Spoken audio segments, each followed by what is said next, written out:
Welcome to Tejas India. మేము నమస్తే తెలంగాణ. ఇవాళ వార్తలు చూసుకున్నట్లయితే వాయనాడు విలియం కేరళలో కొండ చర్యలు విభత్సం 133 మందికి పైన దుర్మరణం, మరో 128 మందికి గాయాలు, శీతాలయాల కింద చిక్కుకున్న వందల మంది, సహాయం కోసం అర్థనాదాలు కాపాడాలంటూ బంధువులకు ఫోన్ కాల్స్. చారియల్ నదిలో తేలుతున్న మృతదేహాలు ఎటు చూసిన వికాల దృశ్యం. రెస్క్యూ పనిలో ఆర్మీ, నేవీ, ఎన్డీఆర్ఎఫ్ వర్షాలతో సహాయ చర్యలకు ఆటంకం. సామాన్యంగా చూసుకున్నట్లయితే గత 48 గంటలు కురిసిన భారీ వర్షాల్లో కేరళలో దాదాపు 133 మంది పైగా మరణించడం జరిగింది. అదేవిధంగా 600 మంది పైగా గల్లంతైనట్టు మనకు తెలుస్తుంది. అదే 128 మంది పైన గాయాలైనట్టు మనకు తెలుస్తుంది. భారతదేశంలో అతిపెద్ద భారీ వర్షాల్లో కేరళలో కురిసిన ఈ వర్షంలో ప్రజలు చాలా వరకు నష్టపోయినట్టు మనకు కనిపిస్తుంది. ధాన్యం స్కీమ్లో 1100 కోట్ల అవినీతి. రాష్ట్ర ప్రభుత్వం ధాన్యం కొనుగోలు విషయంలో 1100 కోట్ల అవినీతి జరిగిందని కేటీఆర్ గారు చెప్పడం జరిగింది. మను అద్వితీయం. ఒకే ఒలింపిక్స్లో 2 పథకాలు కైవసం. ప్యారిస్లో యువ షూటర్ అదురైన రికార్డు. స్వతంత్ర భారతదేశంలో తొలి అథ్లెటిక్స్గా ఘనత. ఆగస్టు చివరికల్లా 2 లక్షల మాఫీ. వచ్చే నెలల్లో రైతులందరికీ రుణముక్తి. రెండో విడుదల 6.4 లక్షల మందికి మాఫీ. రైతుల ఖాతాలో 6,198 కోట్లు జమ. 12 రోజుల్లో 12,000 కోట్ల మాఫీ చేశాం. బీఆర్ఎస్లోనే బండ్ల. త్వరలోనే కేసీఆర్ను కలుస్తా. కృష్ణమోహన్ రెడ్డి. తన మనసు బీఆర్ఎస్లో ఉందని వ్యాఖ్య. 24 గంటల్లో 3 రేపులు. రాజధాని సమీపంలో నిర్భయ తర ఘటన. కదులుతున్న బస్సులో మహిళపై అఘాత్యం.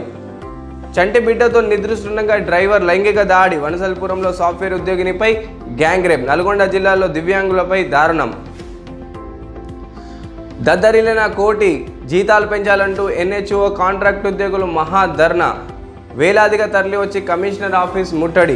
కాంట్రాక్ట్ ఉద్యోగులు భారీ ధర్నా. వేలాది మందిగా తరలి వచ్చిన ఉద్యోగులు, కార్మికులు స్తంభించిన కోటి ప్రధాన చౌరస్తా బంద్. పలు జిల్లాలో ముందస్తు అరెస్టు. సామాన్యంగా ఎన్హెచ్ఎం నేషనల్ హెల్త్ మిషన్ కింద దాదాపు తెలంగాణ రాష్ట్ర వ్యాప్తంగా 17,000 మంది ఉద్యోగులు తన వేతనాలు పెంచాలని, అదేవిధంగా మా వేతనాల్లో కొన్ని అదనపు ఛార్జీలు కూడా తగ్గించాలని చెప్పి డిమాండ్ చేస్తున్నారు. ఎన్హెచ్ఎం కాంట్రాక్ట్ బేసిస్ మీద దాదాపు హౌస్ సోర్సింగ్ కార్మికులు కూడా చేస్తున్నారు. దీనికి సంబంధించిన దాదాపు 17,000 మంది కార్మికులు మా యొక్క సమస్యను పరిష్కరించాలని డిమాండ్ చేస్తున్నారు. అదేవిధంగా సీఎంకి ఛాయ్ తాగేంత టైం కూడా దొరకలేదా? 8 నెలలుగా మా హామీ నెరవేర్చారా? సీఎం అలసత్యంపై సమగ్ర శిక్ష ఉద్యోగుల ఆగ్రహం. అసెంబ్లీ ముట్టడికి యత్నం. పోలీసులు అరెస్టు. సొమ్ముసిల్లి పడిపోయిన మహిళా ఉద్యోగులు. సామాన్యంగా కాంట్రాక్ట్ బేసిక్ మీద కొంతమంది ఉపాధ్యాయులను తీసుకోవడం జరిగింది. వీళ్లకు 8 నెలల ముందు మన రాష్ట్ర ముఖ్యమంత్రి రేవంత్ రెడ్డి గారు మిమ్మల్ని ఖచ్చితంగా కొన్ని హామీలు మీకు నెరవేరుస్తానని చెప్పడం జరిగింది. కానీ 8 నెలలైనా కూడా రేవంత్ రెడ్డి గారు కొంతమంది కాంట్రాక్ట్ బేసిక్ మీద ఉన్న ఉపాధ్యాయుల యొక్క వాళ్ళ సమస్యలను తీర్చలేకపోతున్నారని చెప్పి ధర్నా చేస్తున్నారు. ఆకాశ మార్గం 6 ఏళ్ల నరకం.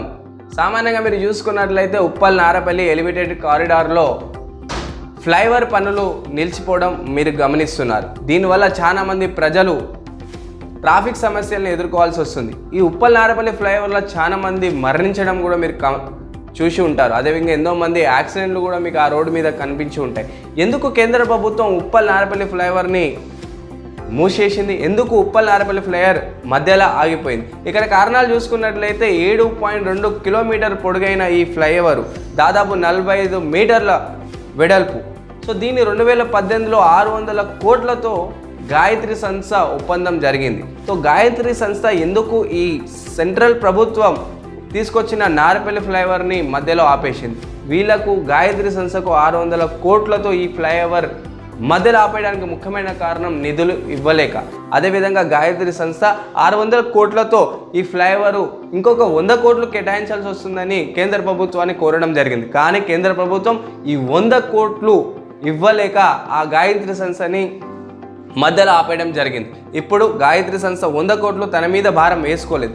యాక్చువల్లీ గాయత్రి సంస్థ ఉప్పల్ కారిడార్ ఫ్లైఓవర్ని 600 కోట్లతోనే మేము నిర్మిస్తామని చెప్పి ఒప్పందం జరిగింది. కానీ ఇక్కడ చూసుకున్నట్లయితే ఫ్లైఓవర్ పనులు చేసే కొద్దీ 85 పిల్లర్లు దీన్ని మొత్తం కూడా పనులు పూర్తయ్యాయి. కానీ ఇప్పుడు 100 కోట్లు అదనంగా అవసరం పడుతుందని గాయత్రి సంస్థ కోరడం జరిగింది. కానీ సెంట్రల్ ప్రభుత్వం దీన్ని తిరస్కరించడం జరిగింది. ఇప్పుడు కోమటిరెడ్డి వెంకటరెడ్డి, నితీష్ గడ్కరీతో మాట్లాడినా కూడా ఇప్పుడు దీనికి సంబంధించిన ఫ్లైఓవర్ విషయాలు ఎలకేలగా దీనికి ముగింపు అనేది దొరకలేదు. కానీ ఈ 100 కోట్ల కోసం కేంద్ర ప్రభుత్వం ఉప్పల్ కారిడార్ని పూర్తి చేయగలుగుతుందా?